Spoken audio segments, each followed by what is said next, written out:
वालेकुम स्टूडेंट, मेरा नाम नुमान खालिद है और आपको यूट्यूब के मुनफर चैनल होम ऑफ अकाउंटेंसी पे खुशामदीद कहते हैं। प्यारे बच्चों, आज हम लोग जिस क्वेश्चन की बात कर रहे हैं ये है क्वेश्चन नंबर 5। इससे पहले कि हम लोग डिस्कशन का बाकायदा आगाज़ करें, जो व्यूअर्स चैनल पे नए हैं उनसे गुजारिश है कि आप चैनल को सब्सक्राइब कर दें, नोटिफिकेशन का साइन प्रेस कर दें ताकि आपको आने वाले हर नए लेक्चर के बारे में बर वक्त इतला मौसूल हो सके। प्यारे बच्चों, वो कहता है जी, enter the following transaction in the book of A Rahman in the double column cash book and the balance the same on 30 April 2017। Double column cash book के फॉर्मेट को अगर हम डिस्कस करें तो ये पेज की राइट साइड है, credit side है, और ये लेफ्ट साइड है, डेबिट साइड है। First column is the date, then the particular, then the voucher number, ledger folio, cash, bank and same date, particular, voucher number, ledger folio, cash and bank. अच्छा जी बच्चों, अब इसमें हम transaction read करते हैं और पुट डाउन करते हैं।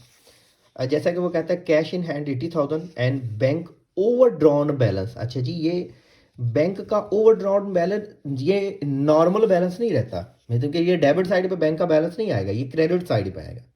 अच्छा जी, हम इसको कुछ इस तरह से प्लेस करेंगे जी। यहाँ पे आप लिख लीजिएगा जी 1 अप्रैल 2017 बैलेंस ब्रॉट डाउन, और ये कैश का बैलेंस है जी, उसने मेंशन किया डेट इज दी 80,000, और आप कैश की वैल्यू यहाँ पे लिख दीजिएगा 80,000। देन आप शिफ्ट हो जाएं बैंक की तरफ, क्योंकि ये बैंक का ओवरड्रॉन बैलेंस है तो ये क्रेडिट साइड पे आएगा। ये हमारी लाइबिलिटी की रिप्रेजेंटेशन है। आप यहाँ पे लिख सकते हैं overdrawn, but that amount is 270,000। अच्छा जी, नेक्स्ट पॉइंट है जी हमारे पास receive 2 cheques for cash sale. A for X को जो आपने रिप्रेजेंट किया 120,000 एंड बी वाई को जो आपने रिप्रेजेंट किया 160,000। तो ये आपने 2 चेक्स रिसीव किए हैं। जब आप चेक रिसीव करते हैं तो आप कैश में इजाफा लिखते हैं, क्योंकि चेक क्लियर होते हुए, चेक ट्रांसफ़र होते हुए आपको थोड़ा सा टाइम लगता है। इस वजह से आप ये दोनों पॉइंट्स जो हैं ये कैश के कॉलम में प्लेस करेंगे। First one is the 120,000 amount and second one is 160,000। और आप रिप्रेजेंट कर दें इनका जो रिप्रेजेंटेटिव है x account and wise account. Transaction की डेट है जी 4 अप्रैल 2017। अच्छा जी, नेक्स्ट मूव करते हैं जी। हमारे पास 5th डेटेड है, endorse the first cheque to purchase furniture from A. आपने ये जो फर्स्ट चेक है ना, ये इंडोर्स कर दिया फर्नीचर के बदले में। And second cheque to be to settle his account. तो दोनों चेक आपके चले गए हैं। दोनों इन दोनों की वजह से कैश में कमी होगी, क्योंकि आपने चेक रिसीव किए तो कैश में इजाफा, डेबिट लिखा। तो आप जब चेक चले जाएंगे तो कैश में कमी, एसेट में कमी आप लिखेंगे। 20,000 ये तो आपने फर्नीचर को खरीदने के लिए यूज़ किया, 5 अप्रैल की बात है। और फिर जो 160,000 का है यह आपने बी के साथ जो है अकाउंट सेटलमेंट उसके लिए यूज़ किया, सो आप यहाँ पे रेफरेंस दे देंगे जी बी का अकाउंट। अच्छा जी प्यारे बच्चों, फिर वो कहता है जी 10 को sold goods to M for cash 20,000 and deposited same into the bank. तो जब आप पैसे वसूल करके बैंक में जमा करवाएंगे, ऑब्वियसली बैंक में इजाफा होगा, बैंक में इजाफा होगा, एसेट में इजाफा, एसेट में इजाफा, डेबिट। सो ये अमाउंट आप बैंक के डेबिट कॉलम में प्लेस कर देंगे और आपके पास इसकी जो अमाउंट आएगी डेट इज द रिप्रेजेंटेशन। और यहाँ पे आप लिख दीजिएगा, पुट डाउन कर दीजिएगा सेल्स को 10/4/2017। अच्छा जी, रिस्पेक्टेड स्टूडेंट, मूव करते हैं। The cheque endorsed to be return dishonoured. आपने जो बी को चेक इंडोर्स किया था ये 160,000 का, ये डिसऑनर हो गया। इसके यार वो कहता है भाई पैसे नहीं मिलने। अच्छा, अगर ये डिसऑनर हो गया है तो हम इसको अब शिफ्ट बैक कर देते हैं। अब आप ज़रा एक लम्हे के लिए ये सोचें कि इसकी जनरल एंट्री क्या होगी।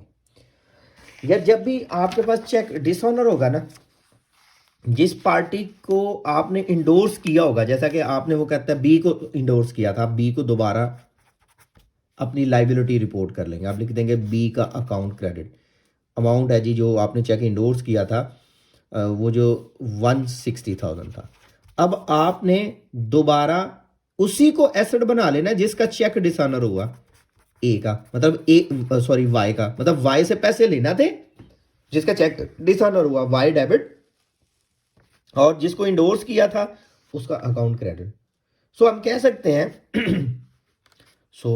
सकते हैं कि ये जो 12th डेटेड ट्रांजैक्शन है, इसका हमारी कैश बुक के ऊपर कोई इफेक्ट नहीं आएगा, क्योंकि कैश बुक के ऊपर इफेक्ट उस ट्रांजैक्शन का है जिसमें जो कैश में एडिशन या बैंक में एडिशन की बात करते हैं। तो अगर कैश और बैंक में एडिशन डिलीशन की बात नहीं है तो हम उसको रिपोर्ट नहीं कर सकते। अच्छा जी मेरे बच्चों, अब हम मूव करते हैं 16 डेटेड ट्रांजैक्शन की तरफ। Purchase stationery RS 10,000 by cheque. आपने स्टेशनरी बाय की और बाय थ्रू चेक पेमेंट की। थ्रू चेक पेमेंट की तो ऑब्वियसली तौर पर बैंक में कमी। अमाउंट है 10,000 और यहाँ पे आप लिख दीजिएगा जी stationery 16th। Paid wages in cash, इसकी वजह से कैश में कमी, तो आप इसको कैश के कॉलम में लिख दीजिएगा वेजेस सेम उसी डेट को। अच्छा जी, receive from P 160,000 on account. आपने P से पैसे रिसीव कर लिए थे जो ऑन अकाउंट आपका खाता चल रहा था। अब उसने ये नहीं कहा कि ये बैंक में आए हैं, ना उसने ये कहा कि भाई बैंक में जमा करवाए गए हैं। तो इसका मतलब ये है कि आप कैश में लिखेंगे। अमाउंट है इसकी 160,000 और रेफरेंस आ जाएगा जी P। ट्रांजैक्शन है जी 18/4/2017। 22 Q a customer deposited into the bank. Q एक कस्टमर है, उसने बैंक में डायरेक्ट पेमेंट कर दी। हमारे बैंक में इजाफा, हमारे एसेट में इजाफा किसने किया? क्यू ने। सो क्यू का अकाउंट रेफरेंस में आ जाएगा। क्यू के बाद है जी पेड कार्टेज। आपने कार्टेज पे किया तो पेमेंट करने से कैश में कमी, सो कैश का अकाउंट क्रेडिट। रेफरेंस आपके पास आ जाएगा डेट एक्सपेंस कार्टेज और अमाउंट है जी 22/4/17। नेक्स्ट है जी हमारे पास bought furniture for cash. Payment करने से कैश में कमी हो जाएगी, इस वजह से कैश की क्रेडिट साइड और रेफरेंस आ जाएगा फर्नीचर। सेम डेट है। बैंक डेबिटेड, बैंक ने डेबिट किया भैया हमें फॉर 3,000 फॉर इंसिडेंटल चार्जेस। अच्छा, जो बैंक डेबिटेड का मतलब है, इसका मतलब है जो बैंक के पास अपनी बुक है, जो बैंक हमारे अकाउंट को ऑपरेट कर रहा है, बैंक पासबुक के तौर पर हमारे अकाउंट को ऑपरेट कर रहा है। बैंक डेबिटेड का मतलब है बैंक ने हमारे अकाउंट में कमी की है। अगर हमारे अकाउंट में कमी है तो बैंक के क्रेडिट कॉलम में हम लोग लिख देंगे 3,000 for incidental charges. Deposited all cash over 40,000 into the bank. वो कहता है भाई आप बैलेंस करें, आपके पास जितना भी बैलेंस बचता है जो कि 40,000 से ज्यादा है वो आप बैंक में जमा करवा दें। अच्छा जी, इसको तो हम बाद में डिस्कस करते हैं, पहले हम लोग बात करते हैं कि ये बैलेंस है कितना। अच्छा जी, कैश की बात करते हैं 80,000, देन 120,000, 160,000, अगेन 160,000। तो इसका टोटल आता है जी हमारे पास 520,000 और सेम यहाँ पे भी जी 520,000। अच्छा जी, इस 520,000 में से इस क्रेडिट साइड को 120,000, 160,000, 20,000, 4,000, 120,000 सब्ट्रैक्ट कर दें तो सब्ट्रैक्शन से हमारे पास इसकी अमाउंट आ रही है 96,000। अच्छा, इसमें से 40,000 रखना है हमने, तो बाकी बचता है 56,000। ये आपने बैंक में जमा करवाना है, तो बैंक में इजाफा होगा 56,000 से। रेफरेंस कैश 31 अप्रैल को, और इतने से ही कैश में कमी 56,000 से जो कि बैंक में जमा करवाया 30 अप्रैल को। बाकी आपके पास बैलेंस कैरी डाउन आ जाएगा 40,000। अच्छा जी, अब बैंक का बैलेंस करते हैं। ये 2 है, ये 70, ये 56, ये है 270। गालबन हमारे पास जो ग्रेटर वैल्यू है उसको ज़रा हम असेस करते हैं। वो हमारे पास ये वैल्यू है 2 लाख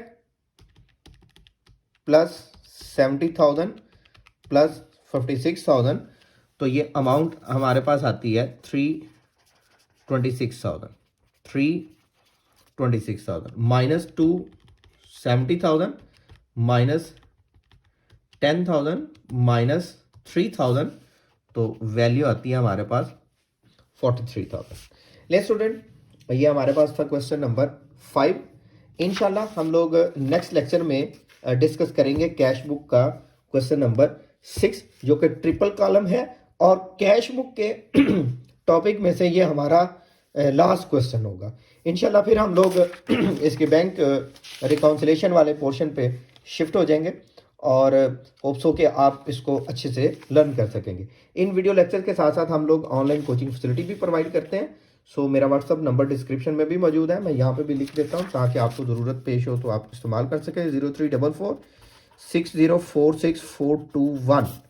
ले स्टूडेंट, अपना बहुत सा ख्याल रखिएगा, दुआ में याद रखिएगा। अल्लाह हाफिज़।